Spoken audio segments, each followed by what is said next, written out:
Kembali lagi dalam program Bisik, bicara singkat seputar cuaca.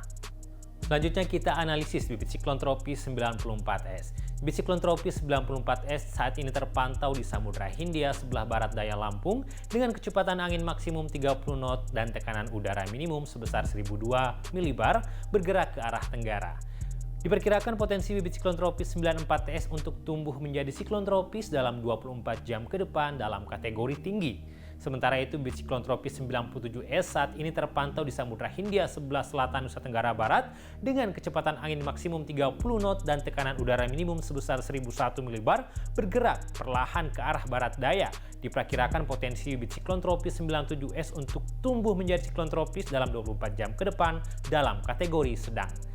Dampak tidak langsung terhadap cuaca di Indonesia dari bibit siklon 94S adalah hujan sedang hingga lebat disertai angin kencang di pesisir selatan Banten dan Jawa Barat, serta dapat menyebabkan gelombang laut tinggi dengan ketinggian 4 hingga 6 meter di Samudra Hindia Selatan Lampung hingga Banten, dan gelombang laut dengan ketinggian 2,5 hingga 4 meter di perairan barat Lampung, perairan barat Pulau Enggano hingga Bengkulu, Selat Sunda bagian barat dan selatan, serta perairan selatan Banten hingga Jawa Tengah. Sementara itu, dampak dari bibit siklon tropis 97S adalah hujan sedang hingga lebat disertai angin kencang di wilayah Jawa Tengah, Yogyakarta, Jawa Timur, Bali, Nusa Tenggara Barat, dan Nusa Tenggara Timur, serta dapat menyebabkan gelombang laut tinggi dengan ketinggian 4 hingga 6 meter di Samudra Hindia Selatan NTB, dan gelombang laut dengan ketinggian 2,5 hingga 4 meter di perairan selatan Jawa Timur hingga Pulau Sumbawa, di Selat Bali hingga Lombok hingga Alas bagian selatan,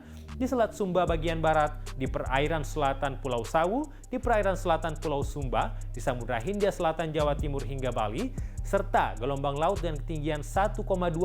hingga 2,5 meter di perairan Kupang hingga Pulau Rote, di Laut Sawu bagian utara, di Selat Sape bagian selatan, Selat Sumba bagian timur, dan perairan utara Kupang hingga Rote.